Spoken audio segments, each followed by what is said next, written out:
Hello बच्चों, कैसे हो आप सब।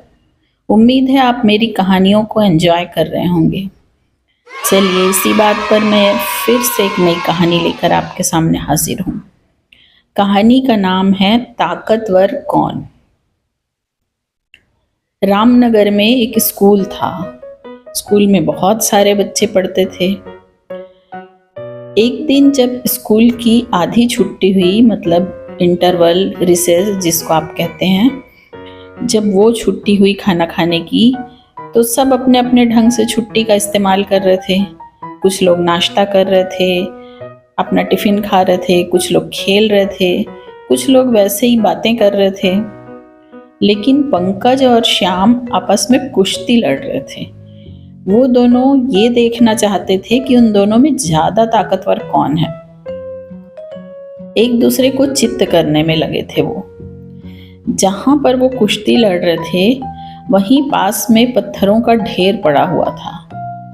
कुश्ती लड़ने में वो इतने खोए हुए थे कि उन्हें इस बात का ध्यान ही नहीं था कब कुश्ती लड़ते लड़ते वो पत्थरों के ढेर के पास पहुंच गए।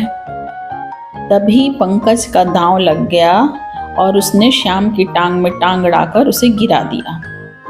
गिरने से श्याम का सिर पत्थरों से टकरा गया। एक पत्थर की नोक उसके माथे में चुभ गई। उसके सिर से खून बहने लगा। वो जोर जोर से रोने लगा। थोड़ी देर में मैदान में खेल रहे सब बच्चे इकट्ठे हो गए और कुछ बड़ी क्लास के जो बच्चे थे, जो सीनियर बच्चे थे, उन्होंने प्रिंसिपल को बुलाया। प्रिंसिपल के पास दोनों बच्चों को ले गए। प्रिंसिपल ने उनकी बात सुनी और श्याम के माथे पर पट्टी बांध दी। थोड़ी देर के बाद प्रिंसिपल ने दोनों से कुश्ती लड़ने का कारण पूछा।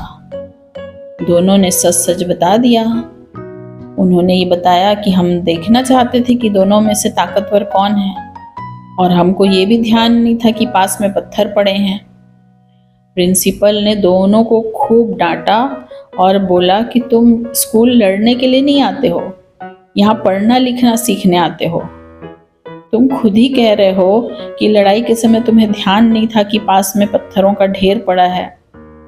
लड़ाई बहुत बुरी चीज होती है। लड़ते समय हमको कुछ होश नहीं रहता। तुमको इतनी अकल रखनी चाहिए कि कोई भी आदमी सिर्फ अच्छा शरीर होने से ताकतवर नहीं होता। तुम खा पी के खूब मोटे हो सकते हो, ताकतवर हो सकते हो, लेकिन ज्ञान के बिना तुम बिल्कुल कमजोर हो। बिना ज्ञान, बिना समझदारी के तुम्हारे शरीर की ताकत बेकार है। वास्तव में ताकतवर तो वो होते हैं जो समझदारी के बल पे ताकतवर बने। शरीर के साथ साथ मन भी ताकतवर हो। कुश्ती लड़ने से जैसे ताकतवर नहीं बना जा सकता।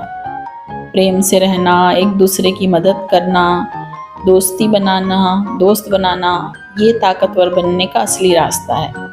इसी से जीवन में सफलता मिलती है। पंकज और श्याम बड़े ध्यान से प्रिंसिपल साहब की बातें सुन रहे थे और उन्होंने आगे वैसा ही करने का फैसला किया। तो मॉरल ऑफ द स्टोरी क्या है कि बिना ज्ञान एवं समझदारी के शरीर की ताकत बेकार होती है। इसके साथ साथ दूसरी चीज़ें भी करना चाहिए। थोड़ा दिमाग लगाना चाहिए, थोड़ा प्यार से रहना चाहिए एक दूसरे के साथ, दोस्ती बनानी चाहिए और फ्रेंड्स की हेल्प भी करना चाहिए। तभी जाके तुमको लाइफ में सक्सेस मिलती है। समझ में आया? ठीक है।